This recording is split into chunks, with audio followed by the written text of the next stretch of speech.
All righty. Someone said we were on choir time, but I think choir time starts about 5 or 10 minutes after, and we're only 2 minutes after start times. So, Hey, look, Tina's gonna be on oh you, my, man. You gotta be a little more careful. sorry, that was crazy because I just had the YouTube link open. So I heard myself delayed by like 10 seconds. I was like, what is going on? That was the most terrifying thing. That'll make you see a therapist. Oh my gosh. So I have no idea what you said, James. What did you say? So you got to be careful, man. Tina's gonna be on you Tina. Gosh darn it, Tina. Every single time. Darn it. every time. No, I tried blocking Tina, Jane, and she will not be blocked. She won't be. Because you know what she does? She goes and creates a new profile. I was gonna say she abuses Google Voice, from what I understand. It's a new phone number every time. Yeah, and you know what? Now you can like create a new sound for your voice with AI. Yeah. Oh wait, can I be Morgan Freeman now? That'd be great. Dude, you just totally inspired me. Dude, you need to start doing all your presentations as Morgan Freeman. Oh my gosh. Guys, this like opens up Some say a whole new world. Some say when you move to Spokane, you start So for those drinking coffee. Those of you that don't know, the majority of my social media life is as a realtor because that's what I do for work. So if you look me up, like I'll do lots of jokes about my local area and stuff like that. And so yeah, that's what that's from. So anyway, we're here to talk about choir and keeping your voice in check so it doesn't explode on you. Mhm. Talk about genuine human combustion. Spontaneous human combustion. We don't want none of that in choir, especially while we're doing warm-ups, Tina. Anyway, today we're talking about how to not destroy your voice. All jokes aside, we don't want that, especially if we're depending on you to harmonize correctly. We need to get that major seventh chord just dialed in, and it's not going to happen if you're, not taking care of your vocal cords. Got to take care of them pipes. Right. So James is going to be talking about good practices to take care of your voice. Oh, can we use AI for our choir parts? I mean, I don't want to talk about that publicly. So, so James, why don't you load up your presentation? Right. We'll get that popping. And then I will work on blocking Tina because she doesn't need to be blocked. She doesn't need to be. She doesn't need to be blocked. And I'm going to go get this shared one more time. And just like everybody knows I love to do is I'm going to tag everybody. Hey. And if you tell me not to tag everybody, I'm going to tag everybody again. Guess what? What? Just be like, guess what? It's happening again. Although, you know what? Super sad. Can I tell you something? Yeah. They took away the at everybody. They took it away. That's your favorite button. And it's my favorite button, and they took it away. And now it's the top fans. Oh man. It's the top fan button. And to me that just seems like an era has passed. Right. Okay. So we ready? Yeah, we're ready. All right. So hello everybody. My name is James. I am a professional opera singer here in Houston, Texas. I forgot to give you your opening. I'm sorry. I forgot to introduce you. Go for it. Guys, this is James. He's a professional opera singer, and he's even offered to give me free lessons because everybody knows I need it. Because your director doesn't need to sing. I just need to flop my arms around. I could still type it at everybody, so I will do that. At everyone. There we go. It's not going to do anything, but I will do it still. Cool. All right. So, guys, this is James. You should listen to him because he's smart. That's a stretch. He's just like a little bit less smart than me. Just a hair. Hey, I'll take it. All right. All right. Go ahead.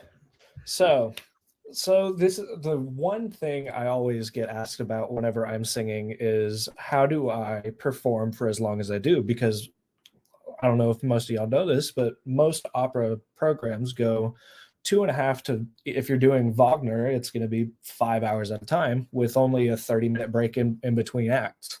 So that being said, you need to know how to take care of your voice.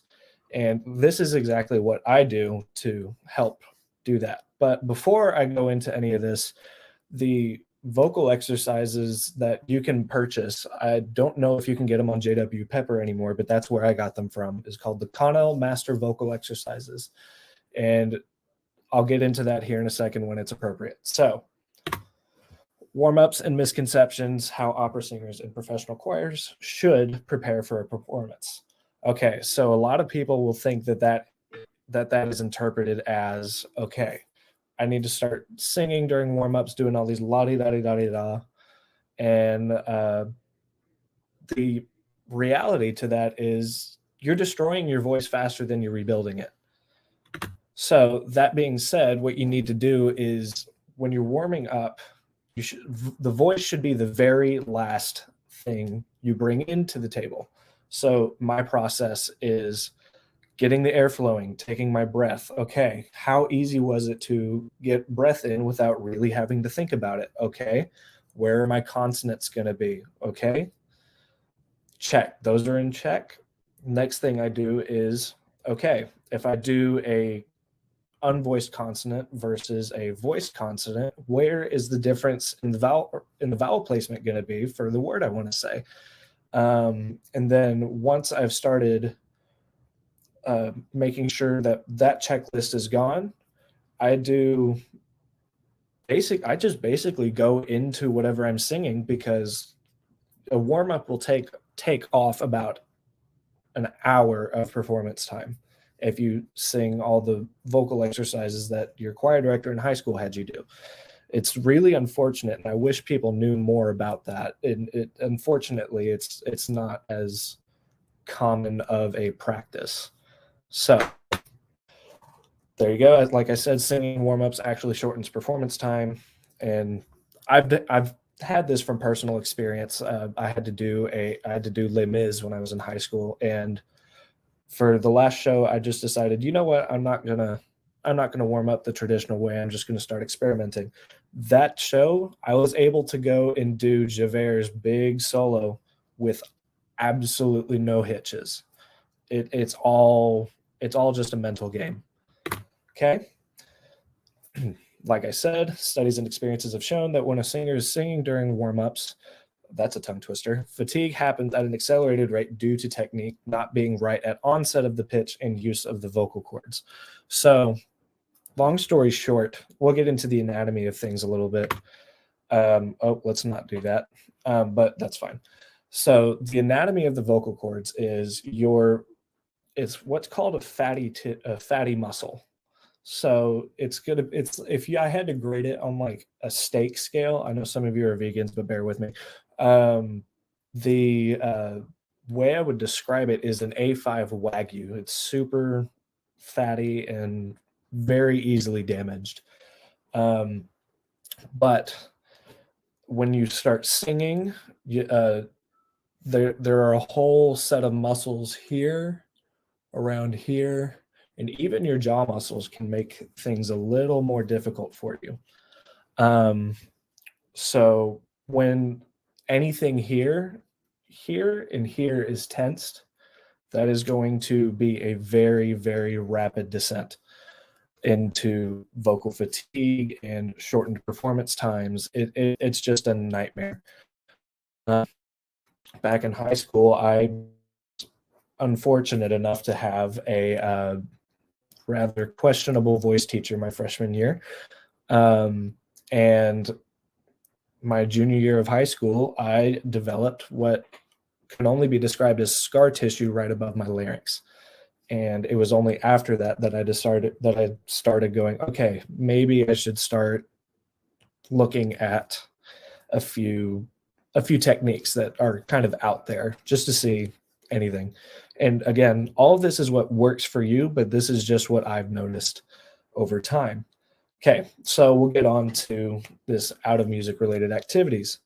So, how to maximize efficiency. When we're practicing, you need to treat yourself like a professional athlete. I know a lot of us don't look like it, but the muscles that are required to make you sing as beautifully as we do are very hard to train.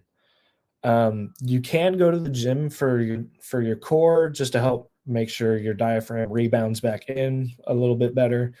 But the main thing you need to do is flexibility, flexibility, flexibility, stretching, getting a massage every now and then of your core, your back, your neck. Back tension causes posture problems. And when you sing like, so this is me sitting up in a singing posture. If I ever do a roll, I try to mimic this as best as I can. But if I have to hunch over, notice my neck collapses. There's absolutely no way if I needed to hit a C that I'd be able to hit this.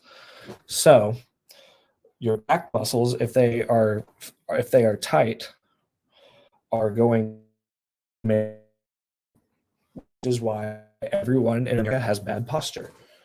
It's because we sit at terrible office chairs like I'm currently doing right now. But so okay, lost track of thought. But here we go. So whenever you perform, you want to make sure all your muscles are nice and relaxed.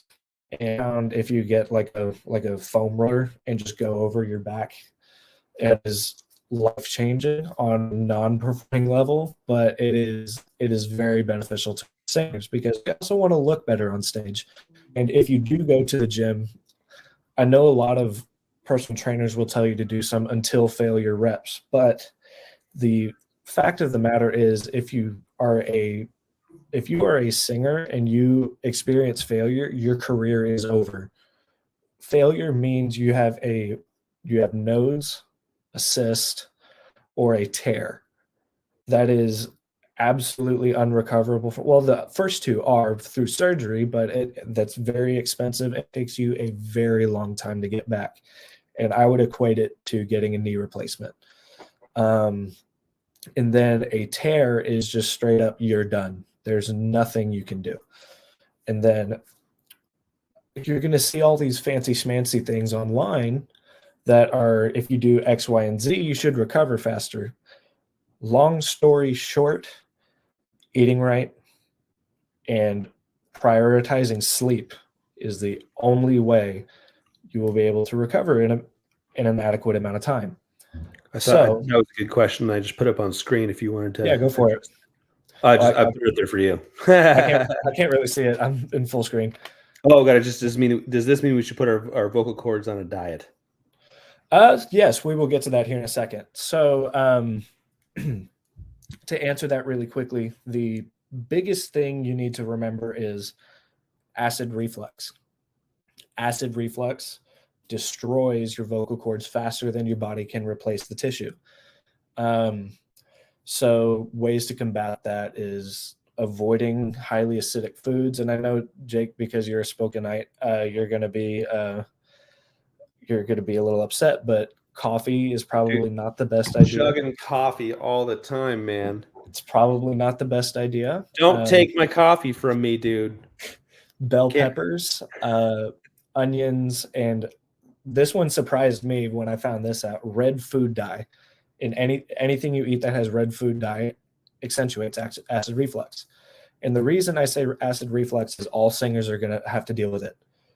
It's just the human anatomy because the diaphragm expands and contracts and pushes on your internal organs. Whenever that happens, your stomach is getting squished. And no matter how healthy your sphincter is going into your esophagus, there's going to be some leakage. So if you do that for 2.5 to 5 hours at a time, like I do, you're going to have to learn how to combat that. So, knowing what to eat, medications, and what brands of water to drink is actually really important too.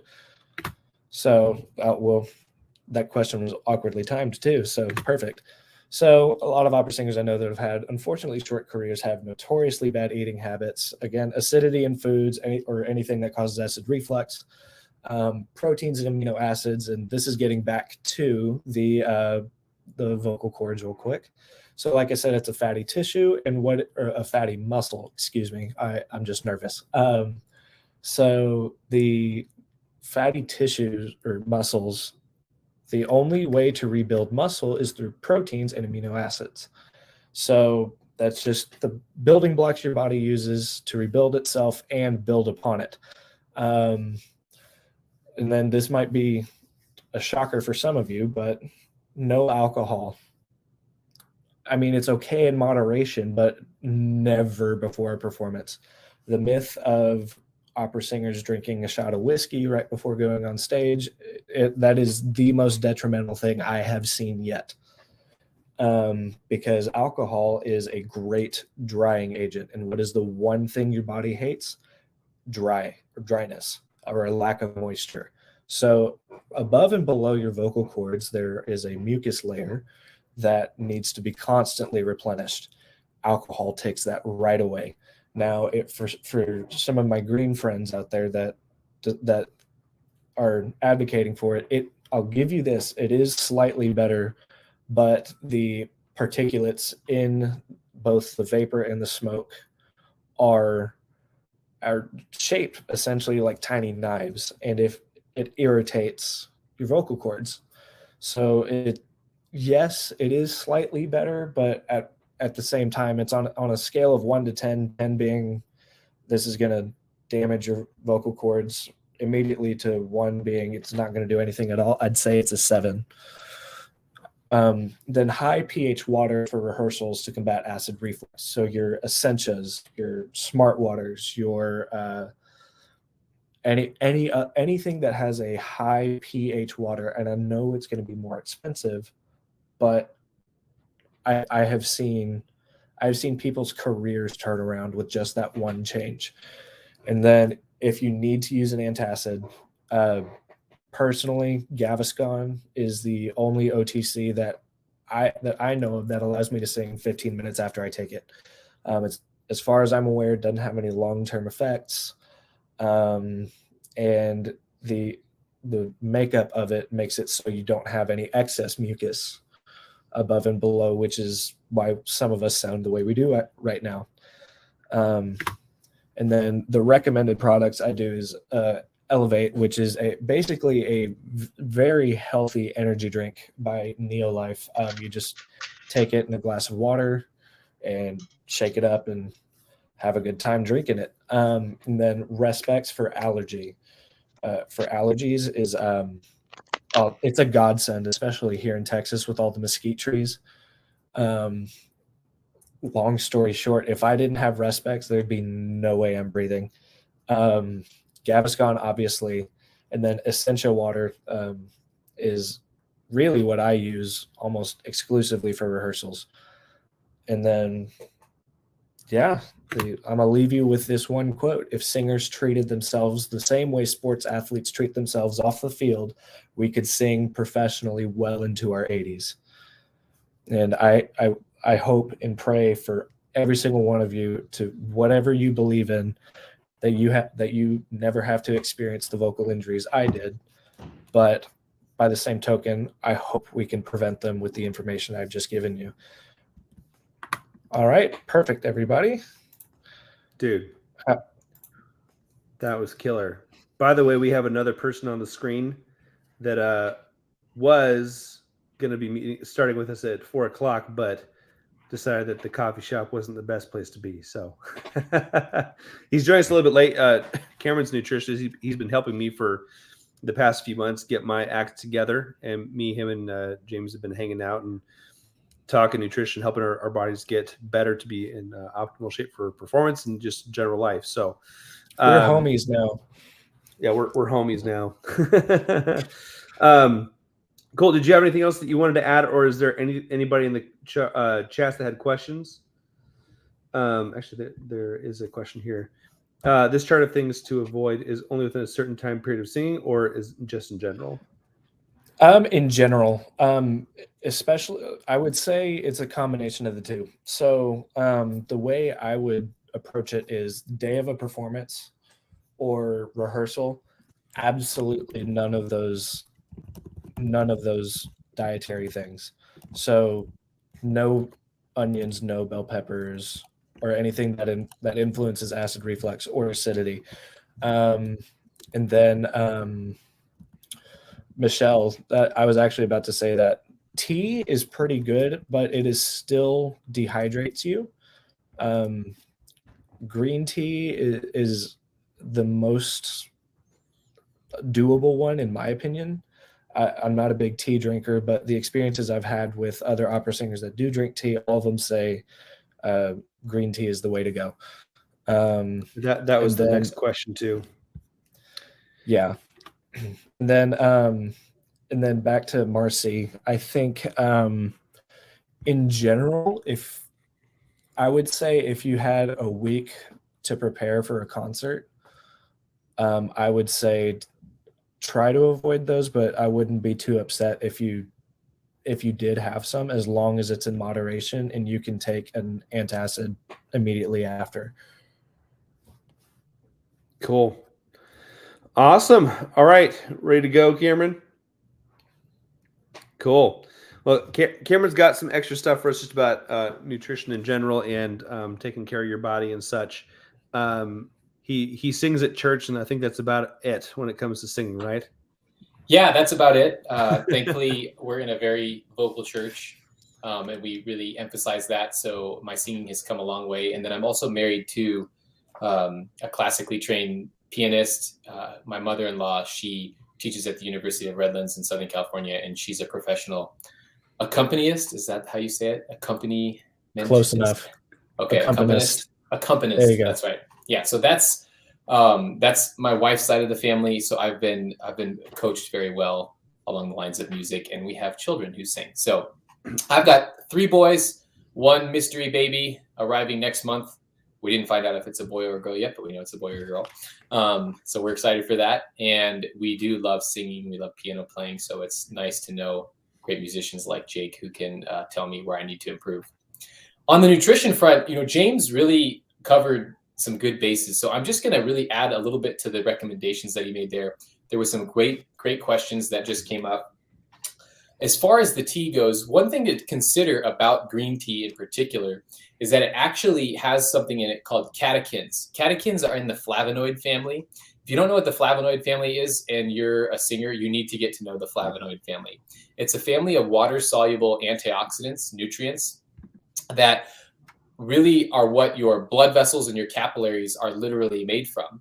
It allows good circulation. It's the nutrients that are important for your lungs, and they build up all these walls. So you might have heard about an odd catechin or an odd flavonoid, like quercetin was really popular after COVID because it was found to be a very important antioxidant. But what's amazing is in nature, you don't find flavonoids all just by themselves. You find them in entire families. So flavonoids always come with vitamin C. If you consume fresh orange, a raw orange, it's going to have a lot of flavonoids and vitamin C, and that's what really makes it a powerhouse. So if you're taking some sort of vitamin C, you want to ensure that it's got flavonoid components to it. If you're taking some sort of shake or something like that that has that, it's really that family of nutrients that you want. And if you're generally thinking about nutrition, you want to think whole food, whole family, ideally beyond organic, no pesticides, as fresh as you can in the source. So along the lines of green tea, the catechins in green tea, that flavonoid family, there was the largest human population study ever done in history was the China study. And they found that wherever they went, where people were drinking traditional green tea, and also white tea does fall in this family. White tea is just the raw tea leaves. Green tea is the tea leaves that have gone through a drying process, but they've not yet been roasted and oxidized. Black tea is often the exact same leaves as green tea. It's just oxidized, so there's no more antioxidants to it.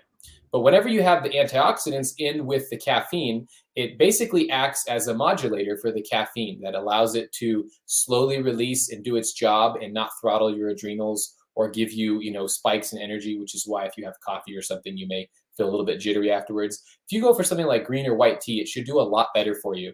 And in the green tea, there are these catechins, these antioxidants that literally go and coat your throat. And in the China study, they found that wherever people were using those, they had no incidences of oral cancer or throat cancer because of the protection on that area of the mouth. And in fact, they found that where men drank traditional spirits, because they drank the green tea, the things in the alcohol that were carcinogenic that could cause throat cancer were not a problem. Whereas in the places where men had stopped drinking the traditional teas and were still consuming high amounts of spirit, there were high incidences of those cancers. So that's part of the China study, if you want to look that up. It was really fascinating. So green tea is just a powerhouse. It's known throughout the world, and it's because of those nutrients that are in there.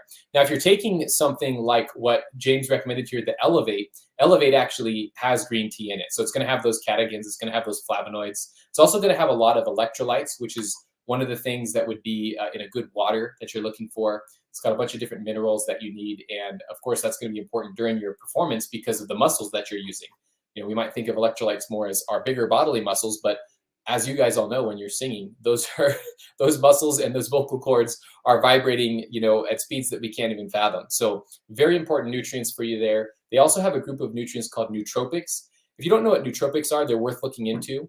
Now, there are nootropics also in green tea. However, most green tea, because of the process that it goes through to the drying out, the nootropics are killed. So unless you're having like a really good quality, high grade matcha, you're not really going to get the nootropics out of it.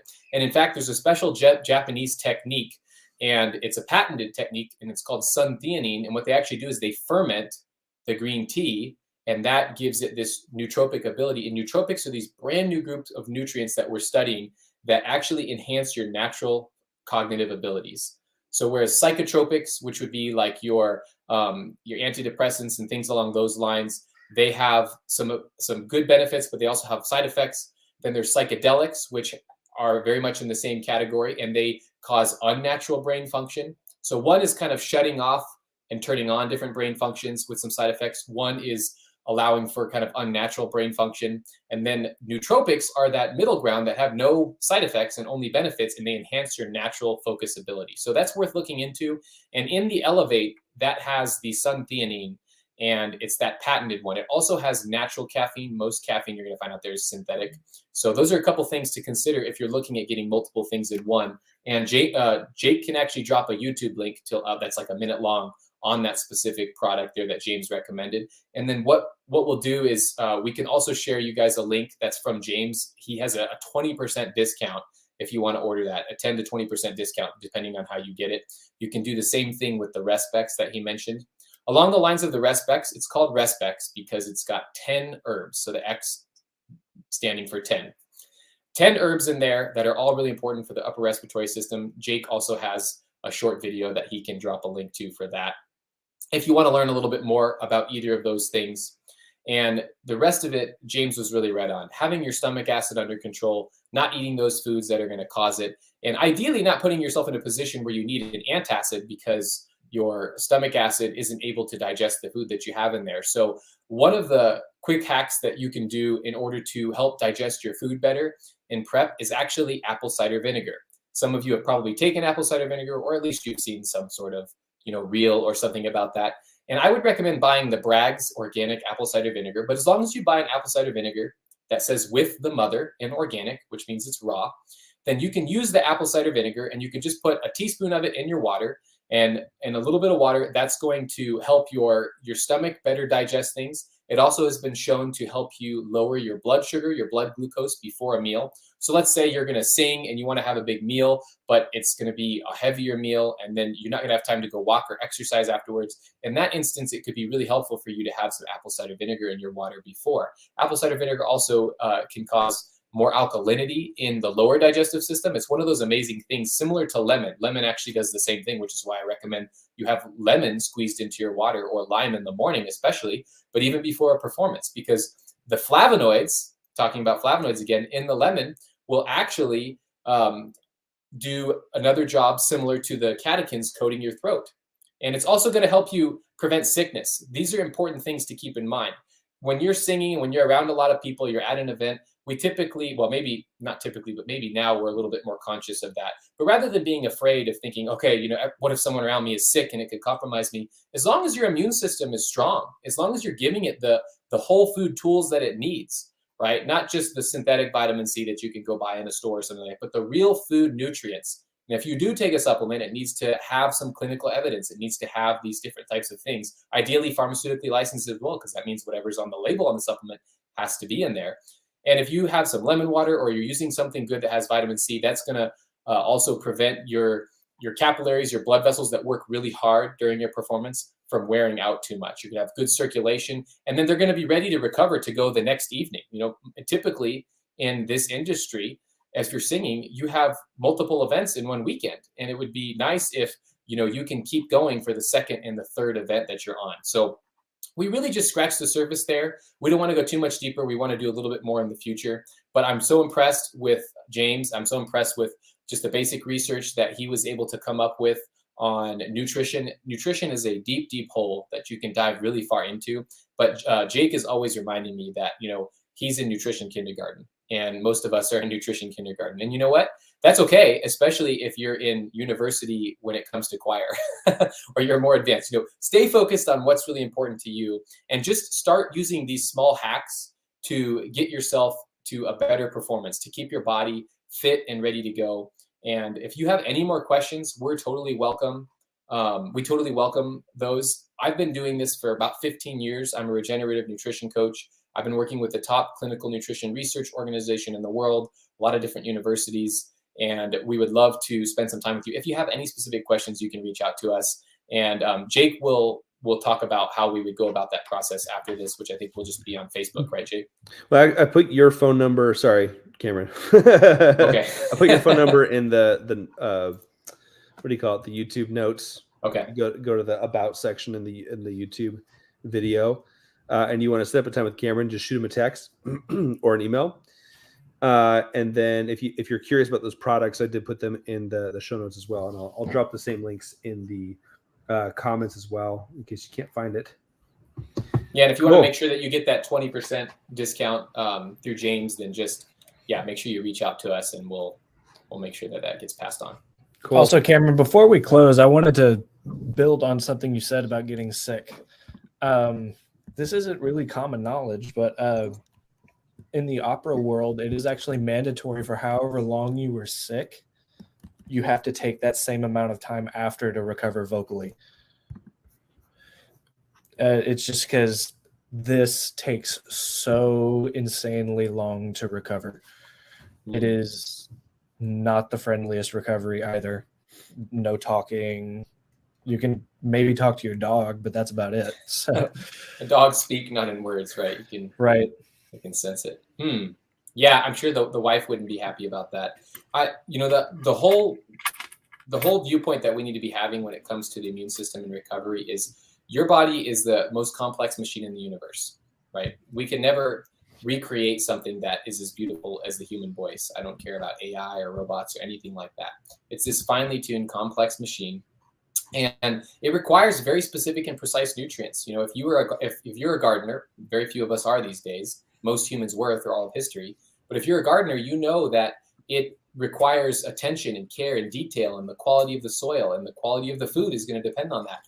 We too often don't think of our bodies, and we don't give them the attention they deserve in that way. And we just kind of give them whatever is either sounding good with some marketing or a billboard or an ad that we heard or saw on TV or that comes up on Facebook, rather than something that actually has research that we know, hey, this is what it will do with humans. And James is 100% right that being sick it has huge side effects. It's got long-reaching effects. And so if you can minimize your sickness, which you can, then your performance and your recovery time won't both be a drag on you. And the way to do that is to lift your immune system, build your whole immune system. So there's also something that we could recommend that was actually studied by the USDA and the CDC to build your entire immune system by 40% in less than 3 weeks. And so if I was someone that depended upon this for a living and to be, in a social environment, and I had to really maintain my immune system, I would look at using something like that, like a clinical solution, to just make sure that my immune system is functioning at peak performance all the time. And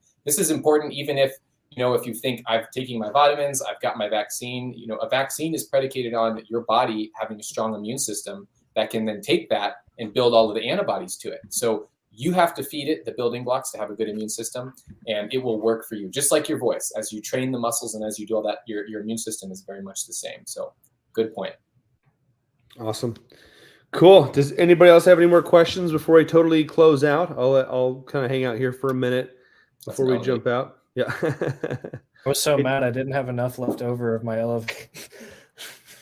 I just got done teaching a bunch of kids at a classical school, also very big with singing, and so my voice was starting to die when I was just talking to Jake and James before the presentation. So here we go. I used my last packet this morning, and so I'm anxiously waiting for my next shipment.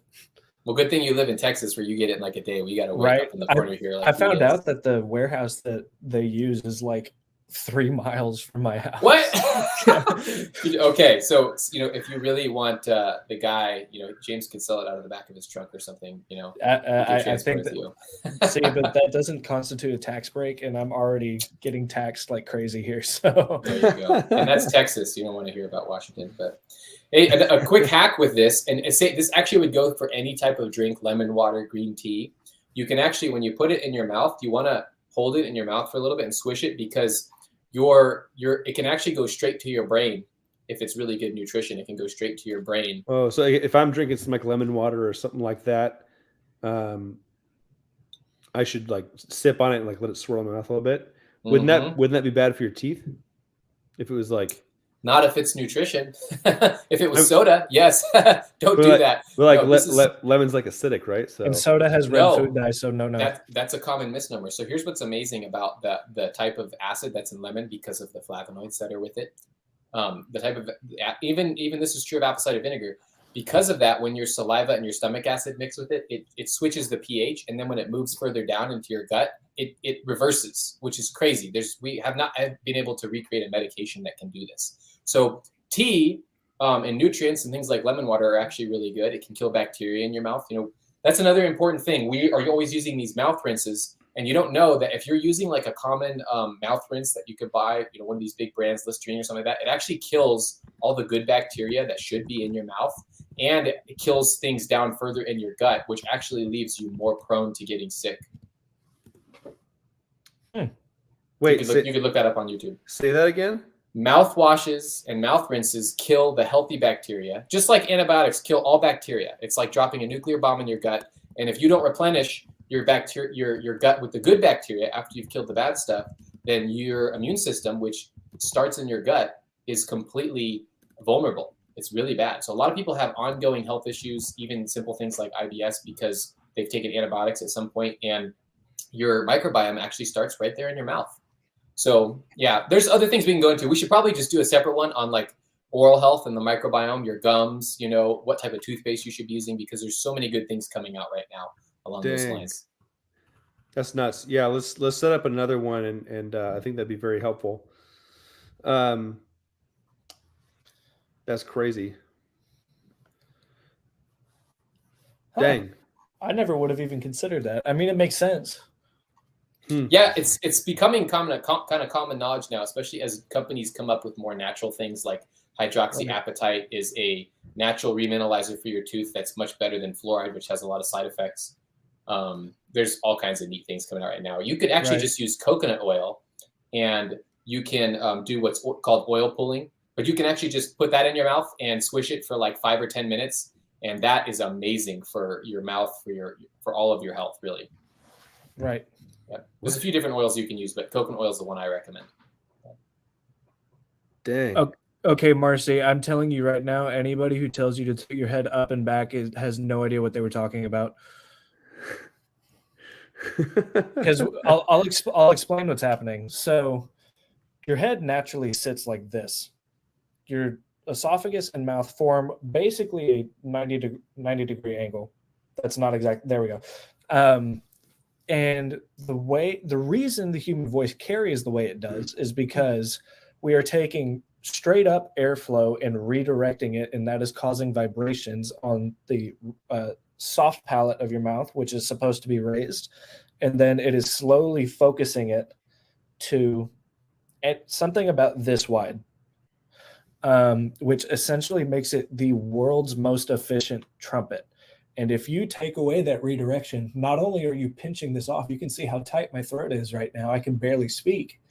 We can hear it, I was going to say. Yeah, you can hear it. And it feels like I'm being strangled. Whoever told you to do that, with all due respect, I would stay 100 feet away from that person if you want to prolong your vocal career.